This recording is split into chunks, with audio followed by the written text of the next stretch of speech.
This is BBC News. I'm Nicholas Owen. The headlines at 5. Labour moves to clarify its nuclear weapons policy after Jeremy Corbyn refused to say whether a commitment to renew Trident would be in the party's general election manifesto.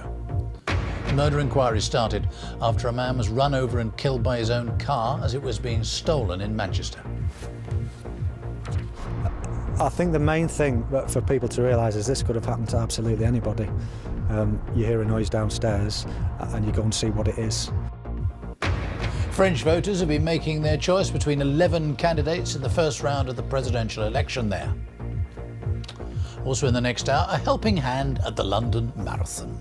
Praise for the runner who slowed down to support a struggling competitor cross the finish line. It's the same thing anyone else would have done, so, I just helped a guy out when he was in need. And I'm glad he got to the line, and I'm glad he's okay. And an equaliser from Arsenal takes the FA Cup semi-final against Manchester City to extra time at Wembley. That's all in Sports Day in half an hour's time here on BBC News.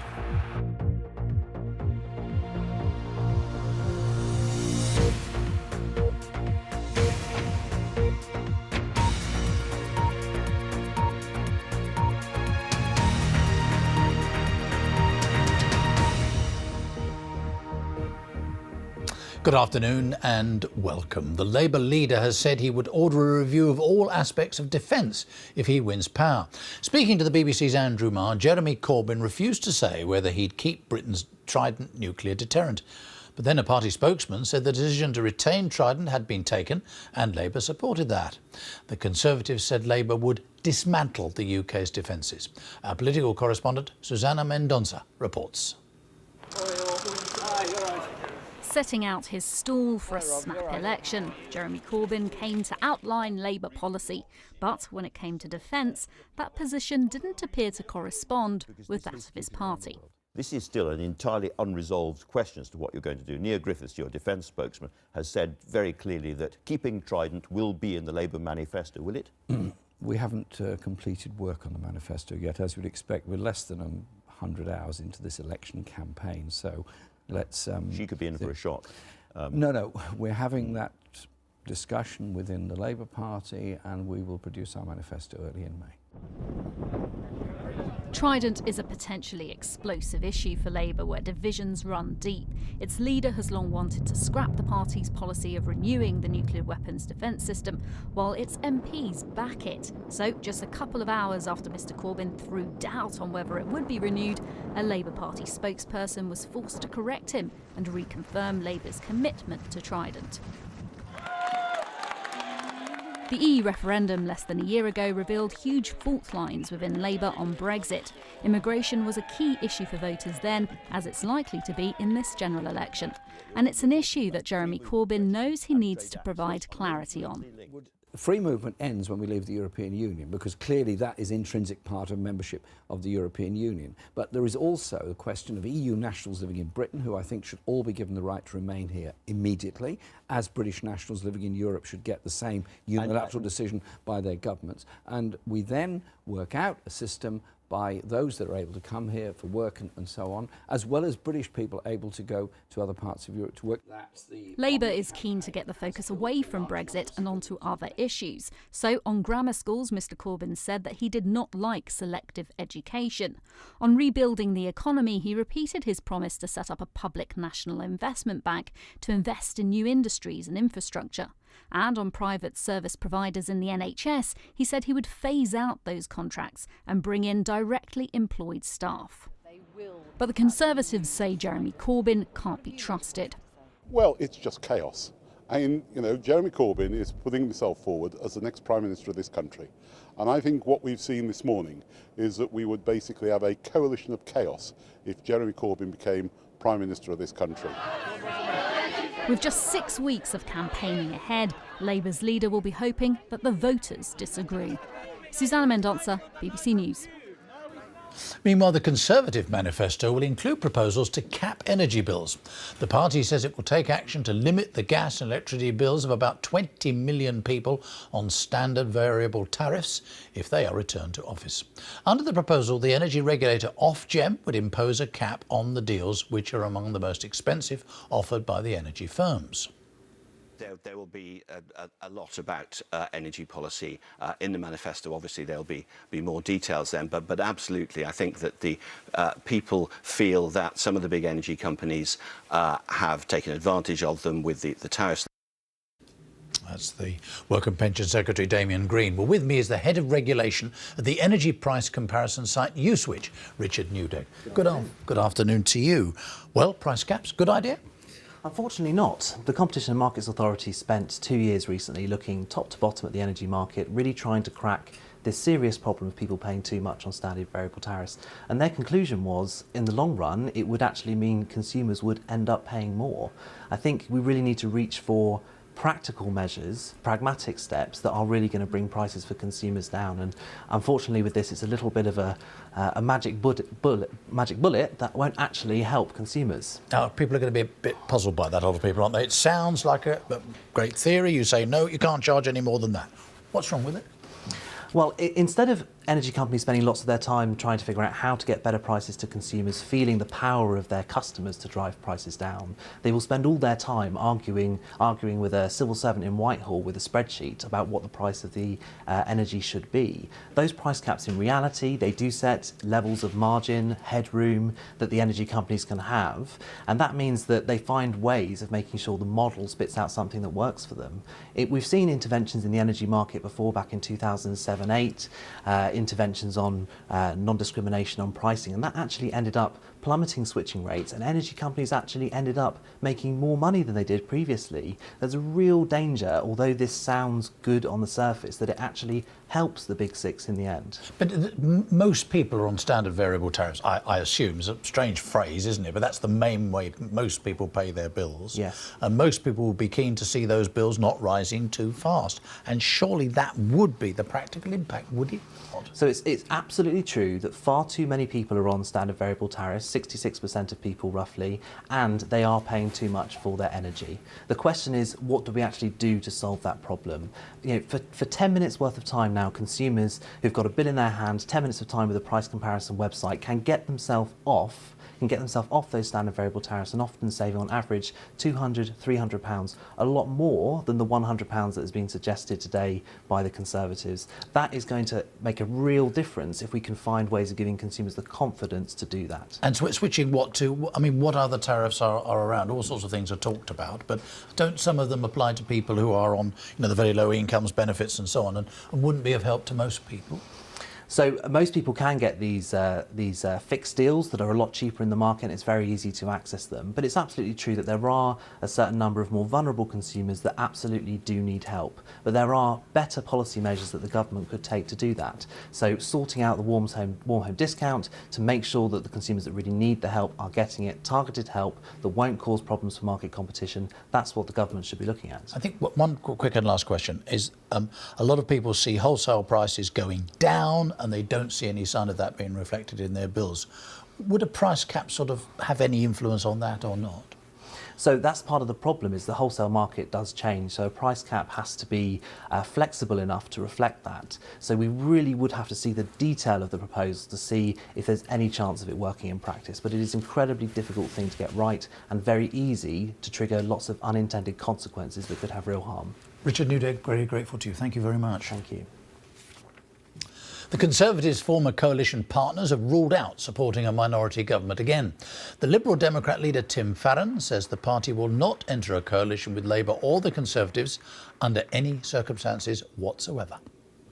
We will not be entering into coalition or any deal whatsoever with Labour or Conservatives under Theresa May and Jeremy Corbyn after this next general election. Be absolutely clear. Voting Liberal Democrat is not a proxy for anything else. Voting Liberal Democrat is a vote against a hard Brexit, a vote for the people to have the final say, not the politicians, and a vote for a decent, strong opposition. And the leader of UKIP, Paul Nuttall, said the party wants to ban full-face veils worn by a minority of Muslim women, claiming it's part of what he calls an integration agenda. I don't believe that you can integrate fully and enjoy the fruits of British society if you can't see people's faces. And, you know, look at some of the statistics. 58% of Muslim women are economically inactive. 22% don't speak English to any great level. What we need to do is we need to ensure that these people are fully integrated into British society, and you can't do that if you're hidden behind a veil. On to other news now. A man's been killed by thieves who stole his car from outside his house. Michael Samwell and his wife were woken in the early hours of this morning by a noise, and he went to investigate. Let's get more on this with our correspondent Andy Gill, who's in Chorlton. Well, Andy, take us through what we know of what happened first, please. Well, this incident happened at 3 o'clock in the morning, and Mr. Samwell was at home with his wife Jessica. They heard a loud bang.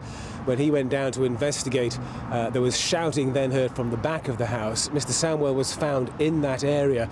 It's just down on the right-hand side of the road as you look at it, very seriously injured. He was taken to Manchester Royal Infirmary, but he died there a short time afterwards, and police believe that he was run over by his own car. That car was then found badly damaged and abandoned a few miles away. Mr. Samwell is a former Royal Navy officer. He was recently working for a large global engineering and design firm called Atkins, and in the past hour Atkins have issued a statement saying this is a tragic event, and their thoughts go out to Mike, his family, friends and colleagues, and they'll support his family in any way they can. But because there's a police inquiry ongoing, the company Atkins are not going to add to that in any way. That police inquiry is being led by Detective Superintendent Jonathan Chadwick of Greater Manchester Police. We know that Michael's at home, Cranbourne Road, which is a really nice, quiet residential area in Chorlton, cum Hardy.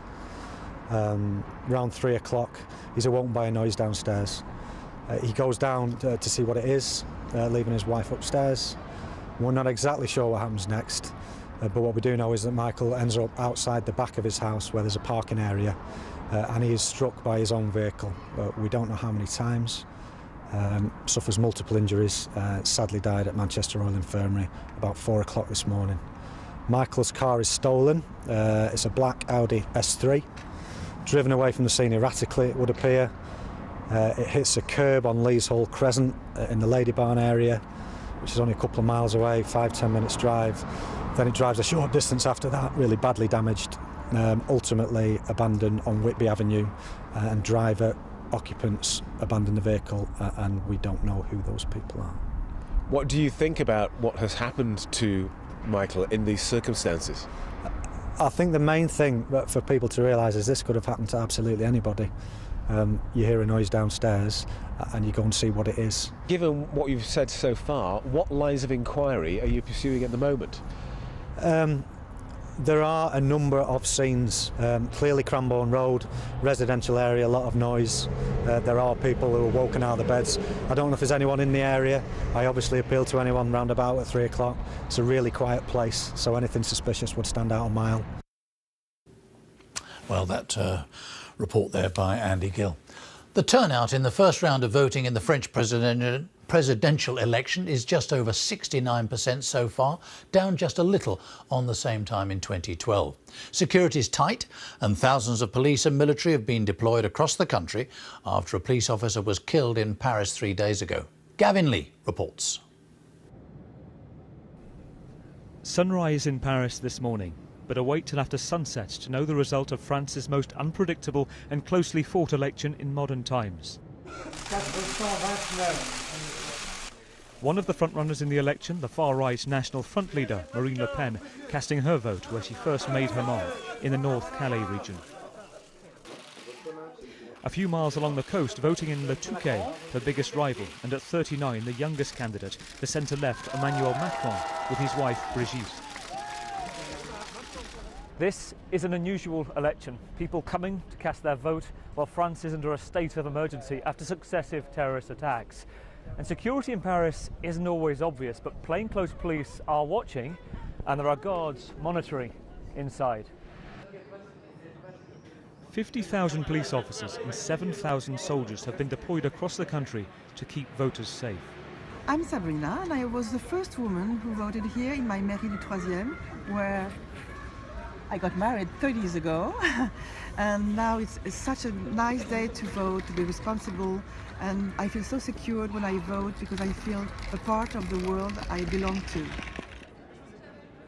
School halls in London are among the many venues around the world where overseas French citizens are casting their vote. Out of 11 candidates, the polls suggest 4 have a realistic chance of becoming president.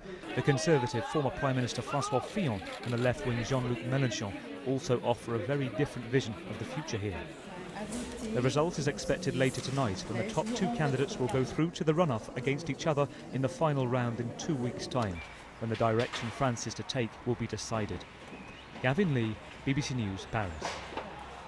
Now, what about away from the French capital? We can speak to our correspondent Nuala McGovern, who's in Nice, in the south of France.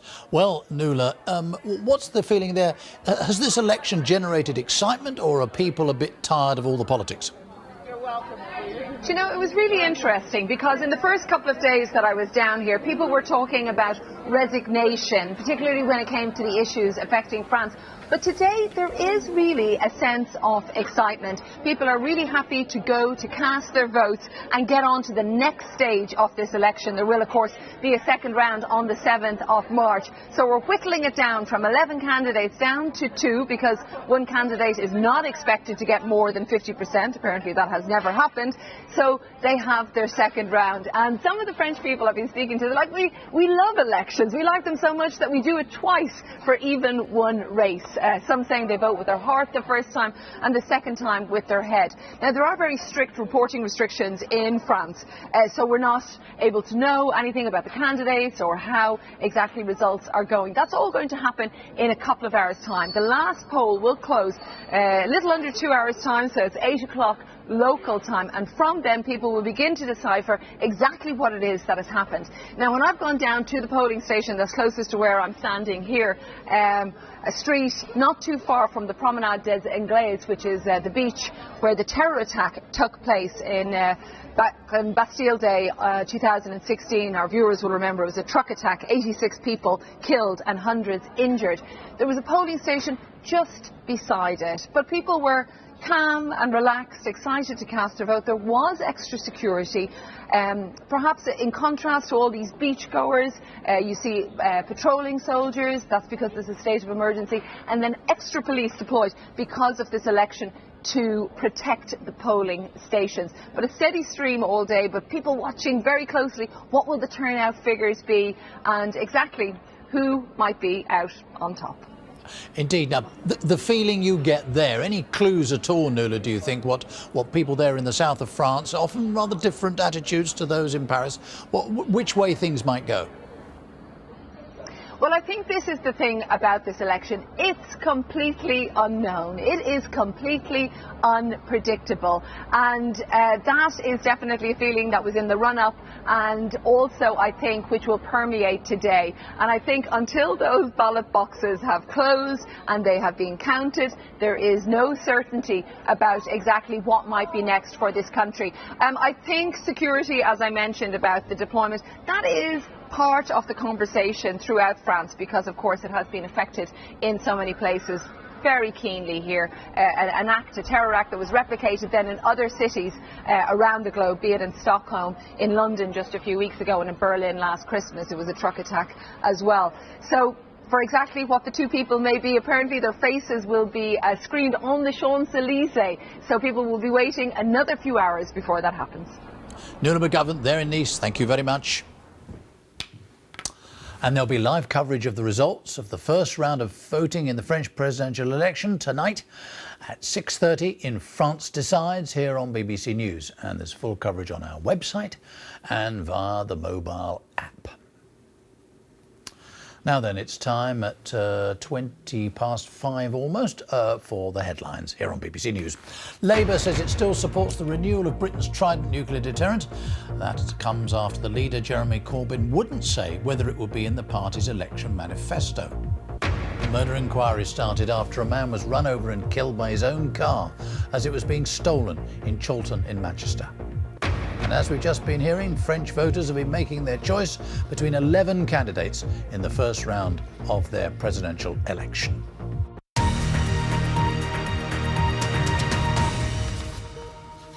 The police in Northern Ireland say a bomb left at the gates of a primary school in North Belfast had the potential to cause widespread carnage. A device was found in an alleyway beside Holy Cross Boys Primary School in Ardoyne shortly before midnight. Residents in 20 homes in the neighbourhood had to be evacuated while the bomb squad was called in. Chief Superintendent Chris Noble said dissident Republicans were behind the incident in an attempt to kill police officers.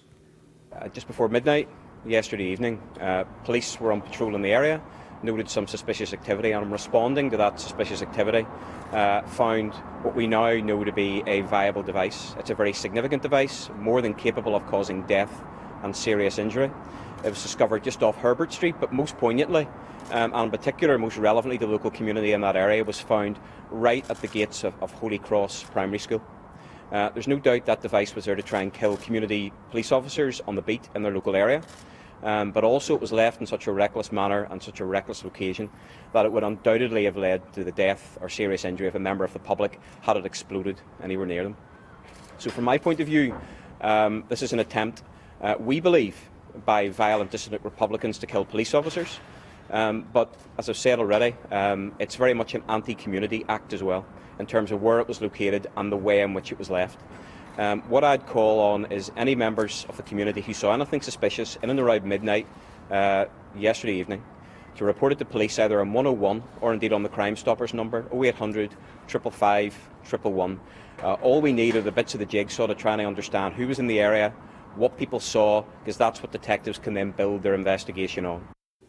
That's Chief Superintendent Chris Noble. Afghanistan's holding a day of national mourning after the Taliban attacked an army base, killing or wounding more than 100 soldiers. Insurgents targeted those leaving Friday prayers at the base's mosque and others who were in the canteen. It's believed the attackers were dressed in Afghan military uniforms and driving military vehicles when they made their way into the compound before opening fire. The South Korean news agency says a third United States citizen has been arrested in North Korea as tensions in the region remain high. It says the Korean-American man, identified only by his surname Kim, was held on Friday at Pyongyang airport. Two other American citizens, a pastor and a college student, were detained last year for what North Korea calls subversive acts against the country. Our correspondent Steve Evans is following the story for us from Seoul. Firstly, a health warning, and that is that this is only coming from the South Korean media. It's not coming from any official source. We are told that he's in his 50s, that he's an academic with a US passport, but who spent some time in China, and that he was in North Korea for about a month helping with relief projects. There are actually quite a lot of foreigners who go to North Korea. And the deal is always that they don't get involved, for example, in Christian missionary work, so that some of the people who get arrested fall foul of that. With this particular gentleman, we simply don't know what the true situation is. We don't know if he's simply been stopped at the airport on his way out because of the current heightened tension, or whether he's been accused of falling foul of some aspect of North Korean law. North Korea does hold people and use them for political purposes, though not invariably with the Americans they've arrested. But you think of that situation where Kim Jong-un's brother, half-brother, was murdered in Kuala Lumpur, what was it, a month ago? And the suspects were in the North Korean embassy in the Malaysian city, and Malaysians were held in Pyongyang. When the North Korean diplomats were let go, the Malaysians were released. So it would not be unprecedented for North Korea to hold somebody for some kind of ulterior political purpose. Steve Evans reporting from Seoul. 50,000 runners, 750,000 bottles of water, and a couple running the race just moments after tying the knot. This year's London Marathon has had it all. One selfless competitor sacrificed his own race to help an exhausted fellow runner across the finishing line, prompting praise from spectators. Swansea Harrier Matthew Rees took hold of David Wyeth of Chorlton Runners about 150 yards from the finish and assisted him along the mile. Our correspondent Dan Johnson has been watching all the action from the finish line. Well, thousands of amateur runners are still crossing the finish line here. It's been an amazing day. So many powerful stories out there about the sort of things that motivate people to take on this challenge and run this race. So much emotion here at the finish line as people complete the 26.2 miles. Let me introduce you to Duncan and Jackie, who've had a particularly special day. Yeah. Tell us how it started, a clue in what you're wearing, Jackie. So we got married on the Cutty Sark this morning at 7:30. Our bridal party, we were all up at 5. And nice place to get married. Absolutely, it is. It was absolutely beautiful. And then we walked up the road and did the deed. So yeah, it was been brilliant. It's been an utterly, unforgettably incredible day. Why did you want to run a marathon on your wedding day? So Duncan proposed to me 3 weeks before I was diagnosed with breast cancer. And there were two charities, Breast Cancer Care and Willow, who, instead of thinking about surgery and drugs and needles, they reminded me that I didn't have to be a cancer patient and I could be a human being and the person Duncan fell in love with. And we're gifting our wedding back to them because we want other people in our position to have the opportunity to find a way to smile through the day. And that's all we care about. And how's it been? A tough race? Utterly horrible and amazing. So I was injured going in, so every step hurt, but I didn't stop. I kept going, and the crowd were incredible. If you want to know what's beautiful about the world, you come to the London Marathon. You see the crowds because they were incredible. Go bride, come on bride, and it was utterly amazing. Duncan, you crossed the start line together, but you didn't cross the finish line together. No, we didn't. Did you run off and leave your wife? I did. I ran straight off. But I have been waiting here, so I haven't got too far. How was your race? It was really good. So I went sub 3:30, which was what I wanted to do. I also wasn't fully fit, so I didn't know whether I was going to do that. But the crowds kept me going. All the people who have supported us and sponsored us got me there. So sub 3:30, delighted with that. And how do you top this off then? What next for wedding day? Well, we're actually going on a trek of the Great Wall of China for a honeymoon in 3 weeks. So we've got to get the legs back to working order, and again, just to help people find the strength to face another day, and that's all we care about. Congratulations. Thank you very much. Both counts. Well done. Thank you. Brilliant. Thank you very much. Thank you, guys. Yeah, just one example of all those special stories that are out there. Such a positive event, and it's been a nice day for running. Possibly a little bit too warm for running. Oh dear. Dan Johnson reporting from the finish line of the London Marathon in the Mall. The sculptor Sir Anthony Gormley has defended his latest work at its official launch in Norfolk. The life-size figures caused controversy when they were placed on top of buildings at the University of East Anglia. Students complained they looked like real people about to step off. Louise Hubble reports. Art, supposed to stimulate discussion, but these life-size sculptures silhouetted on the edge have worried some students. They look like real-life people about to step off the building. Their creator, world-renowned artist Sir Anthony Gormley, says that's missing the point.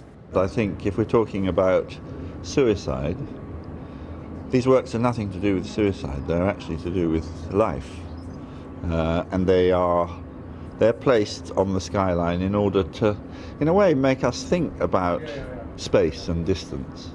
The sculptures have already been displayed in cities around the globe, so why have they come to a university campus? Yeah, for me it's an extraordinary privilege to have work that will simply just be part of this environment that is hopefully about the future, that is about, in a way, young minds grappling with the challenges of today. And it's that academic environment that some argue is ideal for these works. Part of campus life is about debate, and I would have been disappointed in a way that there hadn't have been a debate. Clearly issues around mental health and issues of student well-being are incredibly important to us at the university, and I think it's right these things are being aired. The figures were checked by Sir Anthony today as the Sainsbury's Centre launches its vision to turn these grounds into a sculpture park. Unfamiliar and unsettling to some at the moment, they will be on display here for the next 5 years. Louise Hubble, BBC Look East, Norwich. Now then, what's the weather going to do over the next few days? Let's get the latest details from Thomas Scheffenacker. It looks like we're going to have to get those thick coats out again, not just this second. Look at this picture from Cornwall. Beautiful weather for the time being, and the evening's not looking bad at all across most of the UK, just scattered fair weather cloud. But the change is already starting to take place in the very far north of the British Isles. Look at that temperature dip there in the far north in Shetland.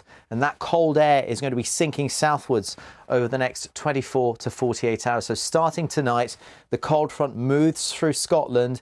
Colder air coming in from the Arctic. We'll start to see some wintry showers across the Scottish hills. To the south of that, still at this stage, mild. And watch how this cold front moves for the southwards. That is the leading edge of the colder air. So anything south of that is still relatively mild tomorrow. Cloudy with a few spots of rain. To the north of that, we've got some sunshine and some scattered wintry showers. So the week ahead, just an echo of winter heading our way. Two outstanding art historians tour 3 incredible cities to give you an insider's guide to the cultural highlights. What an assault on the senses. And discover hidden treasures off the beaten track. The beauty and the artistry of it makes it an incredible piece of medieval sculpture. I've really entered the territory of the hunchback of Uda Kirk. I've lost all sense of direction on this map. An art lover's guide, coming soon on BBC 4.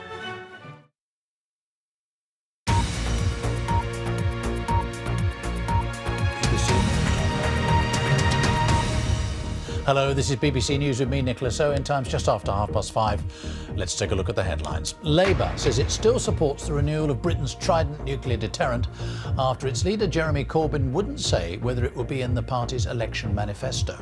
A murder investigation started after a man was killed by thieves who stole his car from outside his house in Chorlton in Manchester. Officials in France say early turnout in the first round of the presidential election is slightly higher than at the same stage in 2012. A London marathon runner has been praised for slowing down at the end of the men's elite race to help a struggling competitor cross the finish line on the mountain. It's the same thing anyone else would have done, so, you know, I just helped a guy out when he was in need, and I'm glad he got to the line.